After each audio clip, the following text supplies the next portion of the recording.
Stand clear of the closing doors, please. Welcome aboard, everyone, to another episode of Democracy Exchange with The Depot, the one-stop station where we engage in conversations to foster understanding. Today, The Depot is sitting down with Ohio's Attorney General, Dave Yost. We are so excited to have you here at BGSU. Thank you so much for your time. Good to be with you. For our listeners, Mr. Yost has spent his career in public service throughout Ohio. He served as a county auditor and prosecutor in the County of Delaware, Ohio, and has also served as Ohio's state auditor. Mr. Yost, to start off our podcast, would you please tell us what motivated you to run for Attorney General? Were there any important political figures that inspired or led you to pursue that path? So I worked for a little while as the communications director for the mayor of Columbus, Buck Reinhardt. He was the one that inspired me to go to law school and was a mentor throughout my career. He ran for state treasurer in 1982, which was a terrible year for Republicans. We got wiped out across the country, really, because of the recession that year. Ronald Reagan was president. It was the first Reagan midterm. But he always aspired to statewide office and never did get there. But he was an inspiration to me. The reason I ran is the same reason I became a newspaper reporter back in the day before my public service career. The same reason I went to law school, the same reason I became a prosecuting attorney. I see disorder and injustice in the world, and it makes my bones burn. And this was an opportunity to stand for the rule of law, which just means the same rules for everybody, whether you're rich or poor, politically powerful or completely unconnected, whether you're new to this country, you've been here 7 generations, same rules for everybody. Yeah, awesome. Thank you. Alongside Attorney General Lee Fisher, you were both invited to attend our leadership luncheon here at BGSU to encourage conversation and civil engagement. From your perspective, why are civil discussions important? Well, I think in this environment, we really need to start by asking, what is a civil discussion? Because a lot of people use civil as a synonym for nice or polite. And I don't think a civil discussion starts from a premise that it has to be nice and polite. I think that it needs to be measured.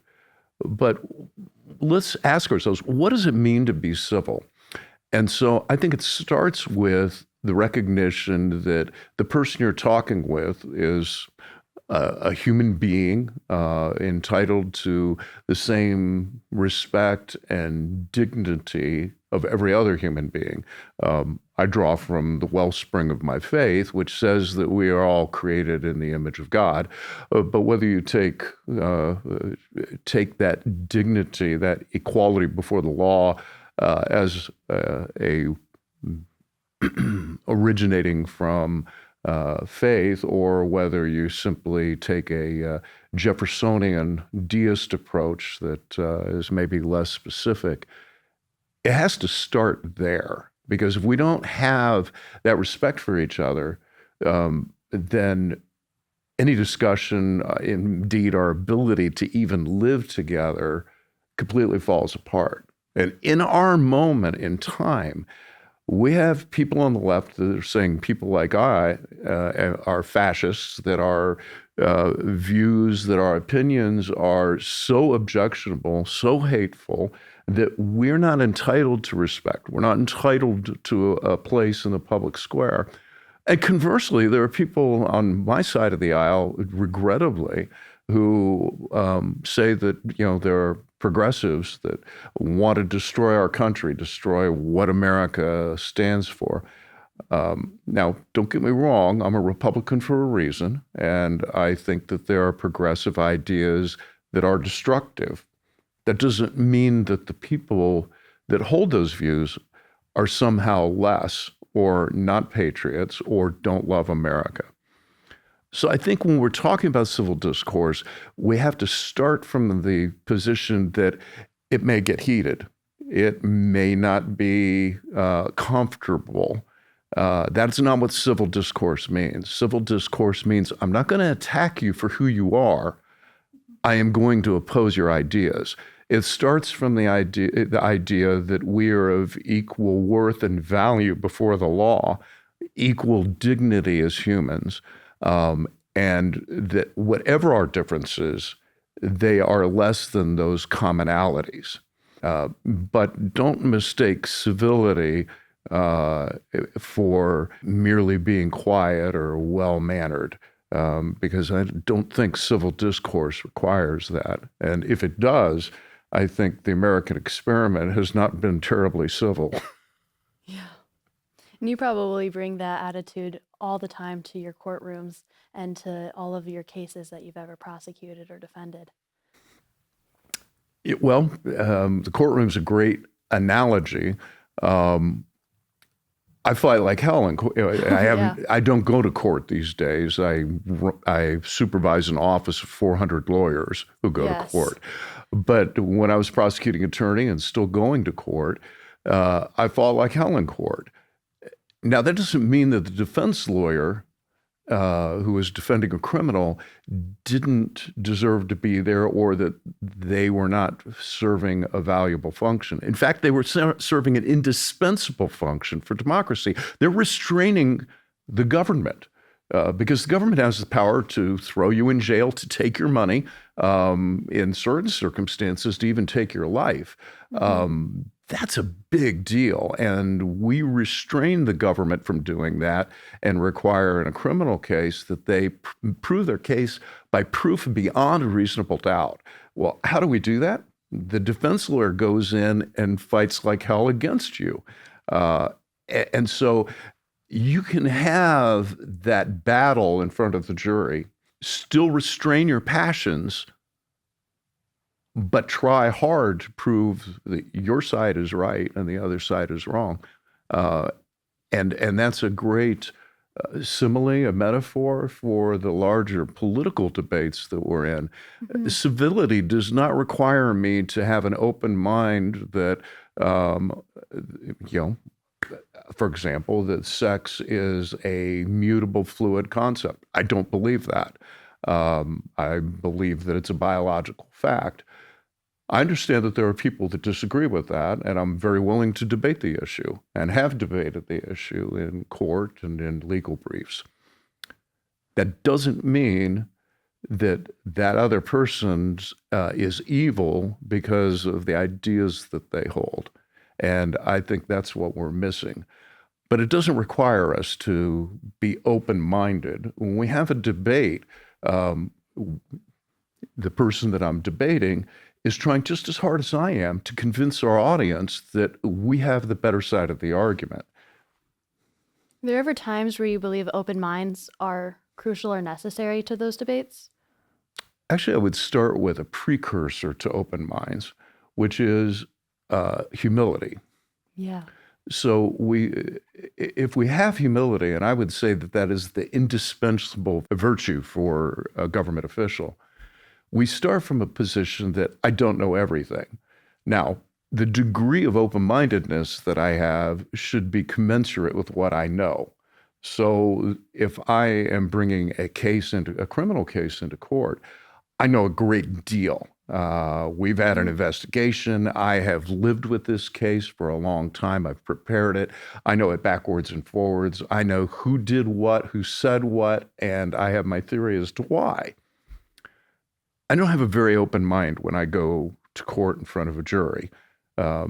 There might be a surprise, a Perry Mason moment where the case suddenly changes. Did you ever see the movie My Cousin Vinny? I have not.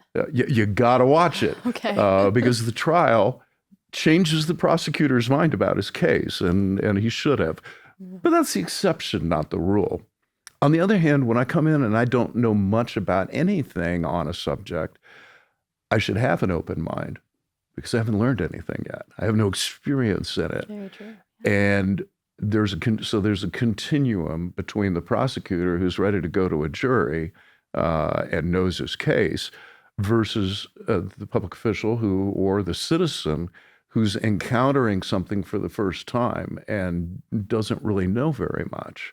I don't know much about Slavic culture. For me to have many opinions about the Balkans would be foolhardy. On the other hand, there are moments where two people who all have some opinions can listen to each other and become better informed and change. And that should be our day-to-day conversations with our fellow citizens. Yeah, that actually ties really well into one of the questions I have regarding the public.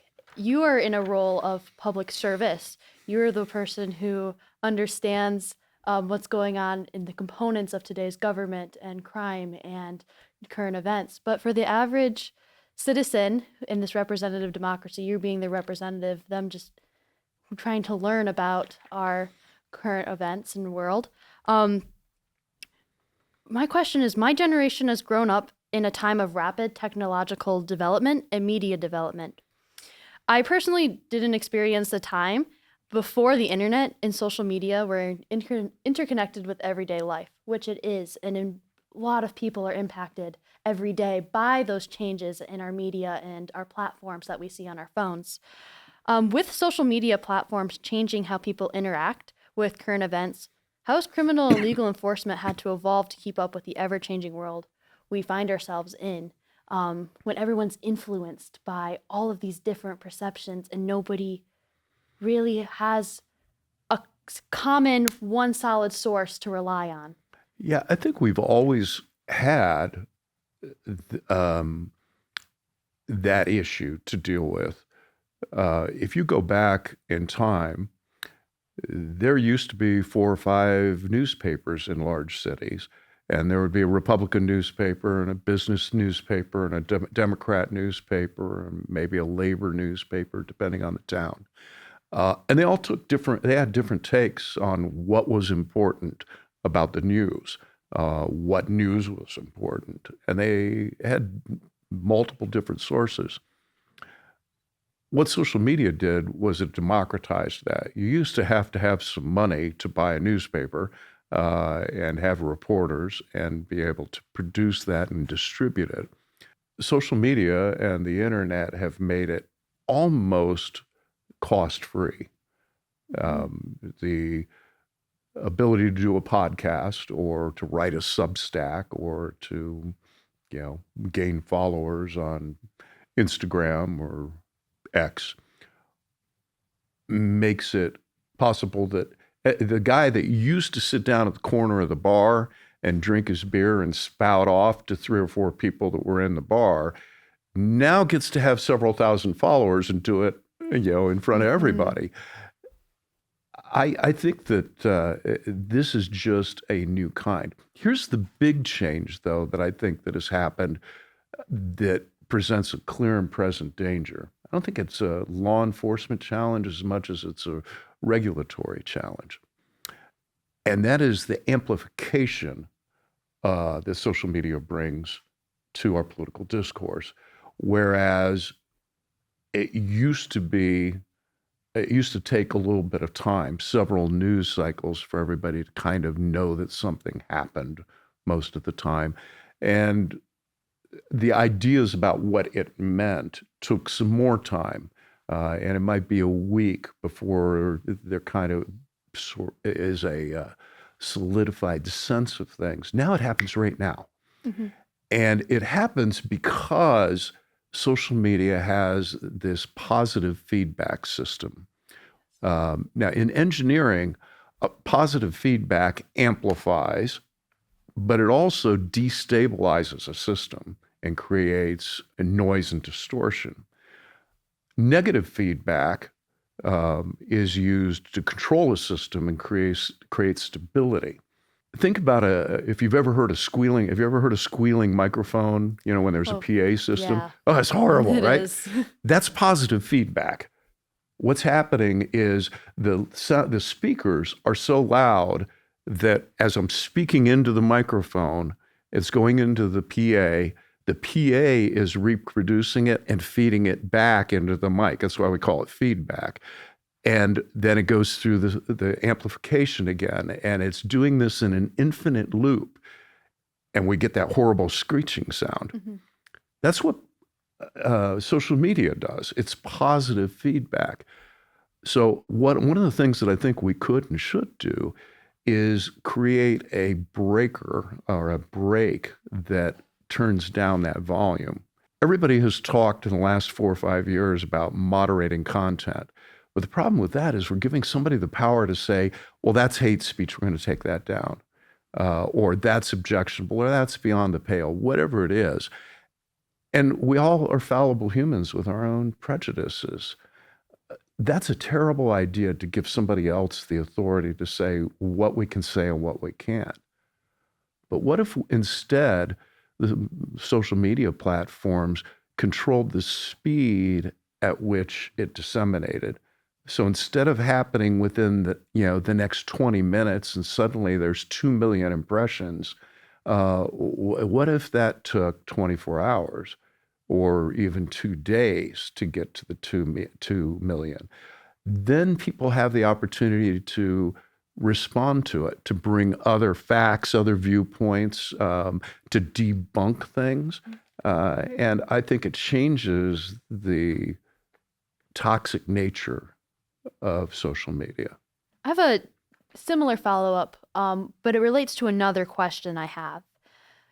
When we are talking about everyday people, they're consuming media, they're consuming information, they want to know the answers. In one of my classes, I study public policy and how voters' behavior and voter perception of those public policies and how they are forming their opinions. And what we really get to the heart of is that people just want to know.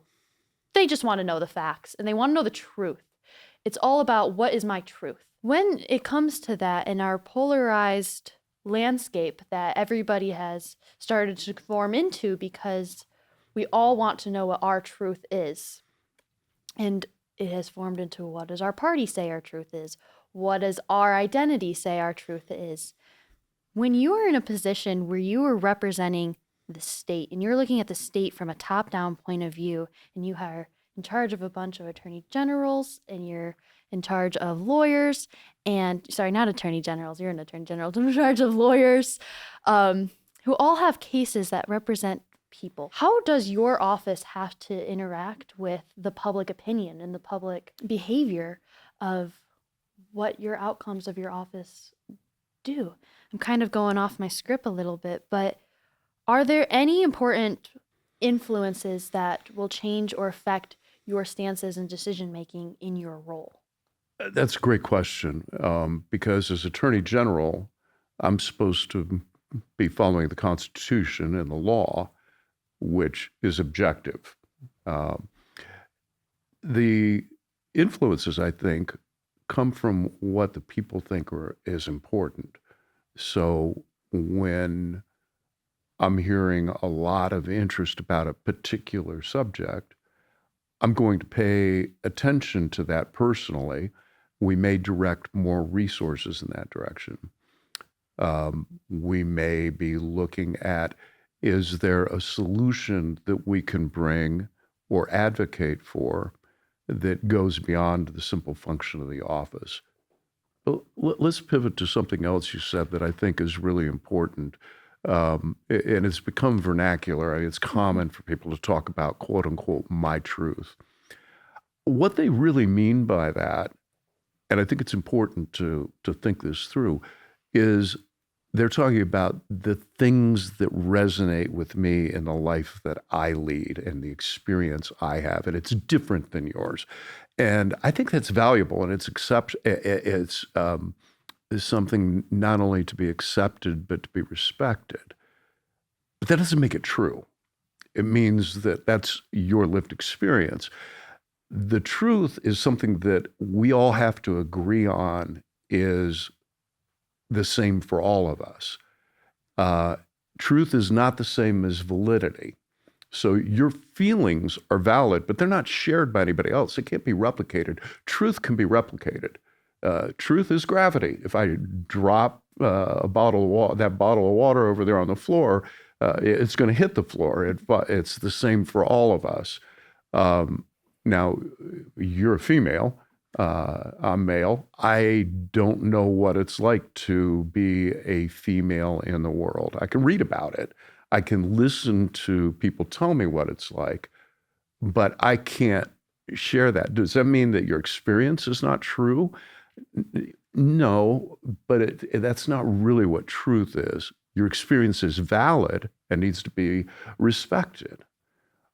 But what is true should be the things that we all agree are the same and that are going to be experienced the same way.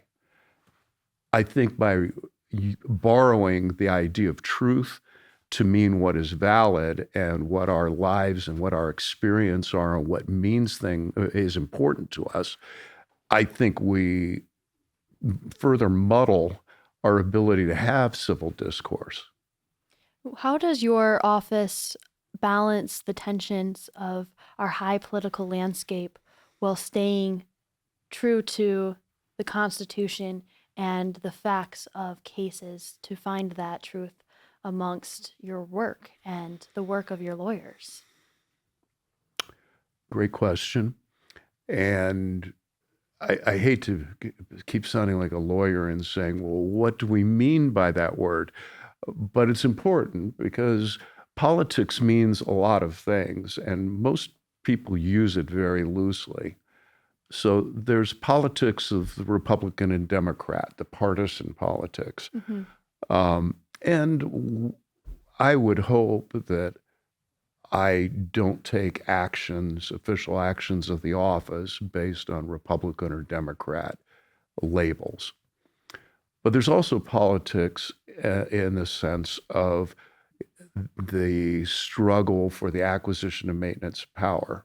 I also hope that would not drive me. And when people talk about politics, those two things are things that they disdain. And I think properly so to a degree.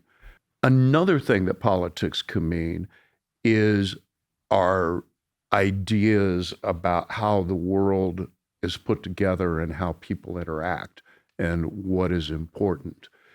Is individual responsibility more important or collective action? That kind of politics should enter into a public officer's decision making because it's full of meaning. And in that kind of context, I suppose there are moments when politics informs the decision about how the law applies to a particular set of facts. I do have a question I want to get to you, and it is, how does your office work with other state agencies or local governments to tackle issues like opioid addiction, child abuse, homelessness, those really systemic issues that go very deep into society? You're the Attorney General can't handle all of that alone. Your team of lawyers cannot handle that alone. So I'm sure you work with other agencies, governments throughout Ohio to work together to tackle those issues. And we do work with state and local governments. At the state level, most of those people, my client as the Attorney General, the lawyer for the state, is the people of the state. But mm-hmm. The people of the state hired a CEO called the governor. They hired a bunch of people to run the business of their government. And I represent them in court. At the state level, there are some things that are given to the Attorney General to decide, and many, many more things are given to the state agencies under the governor. The governor and the legislature are the primary policy actors in state government. Work with local governments. For example, we gave money from the opiate settlement. We sued the opiate distributors and makers and brought, over $1 billion back to the state. Some of that money was ours to use to fight the opiate epidemic. And So we worked with county sheriffs, for example, to contract for addiction treatment in the county jails. You get an addict who steals something or gets in a fight, they're going to go to jail because of the crime that they committed. They're not going to get any drugs in jail, so they're going to get addiction sick, which is horribly inhumane and difficult. And they're still addicts. So if we want them, when they get out of jail, which they're eventually going to do, to be successful citizens and hopefully not be addicted anymore and hopefully not commit any more crimes, we have to help them overcome their addiction. So we directed that money, for example, to county sheriffs so they can buy medicine to deal with the addiction sickness, the withdrawal, as well as provide mental health and addiction services to help them in those first stages as they dry out on the road to recovering from their addiction. There are hundreds of things like that we do, kind of fly below the radar, but it's important to work together in those operational senses to address the many challenges we have.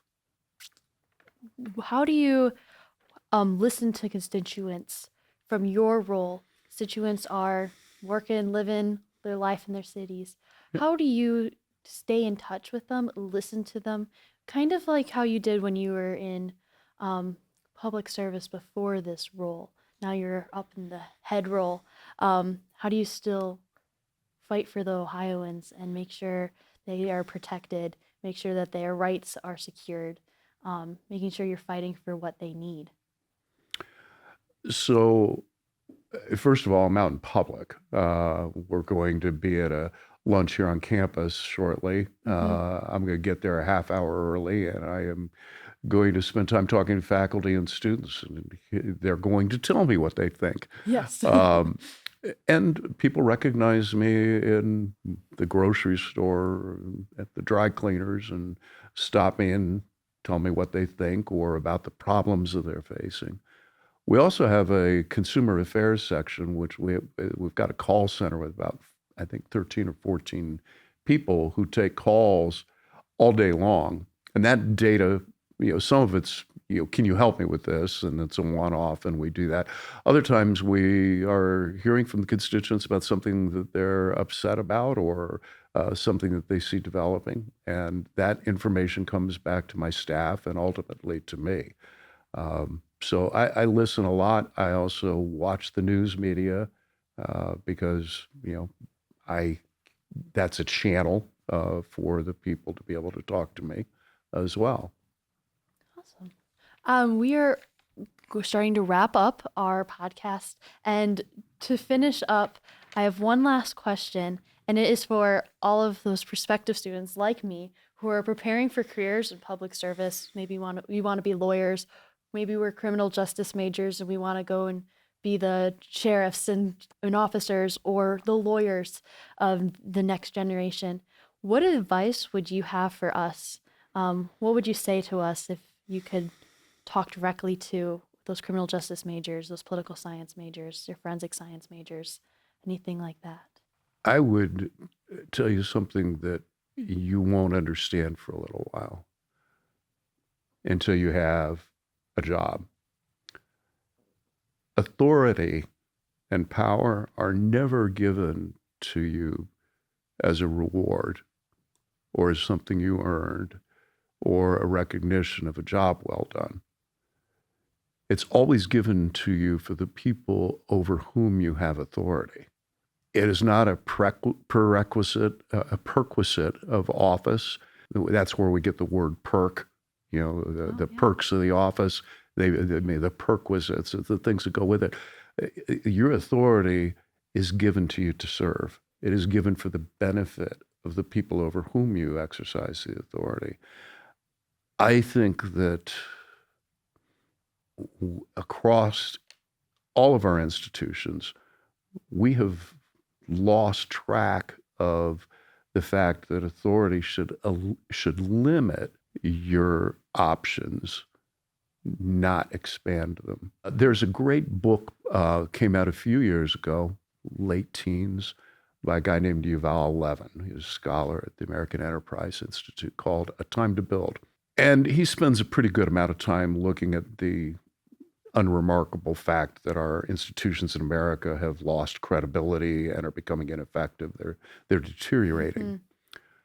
But one of the fascinating ideas that he introduced there is that our institutions have become platforms for leaders.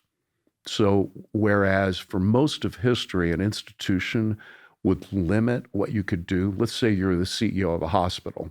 Even if you like cigars and you enjoy a cigar and a bourbon, like I've been known to do on a Friday night after a long week, if you're running a healthcare system with all of the attendant problems that habitual tobacco use creates, you're going to not smoke those cigars in public because you are focused on the mission of that institution. That's a small example. But there's 1,000 ways in which a leader loses the ability to do whatever it is they want to do and have duties because of the institution they serve. But today, social media and the way we approach promoting our brands has led to a point where the leaders treat the institutions as subservient to them, no longer limiting them, but increasing and amplifying their power. Yeah.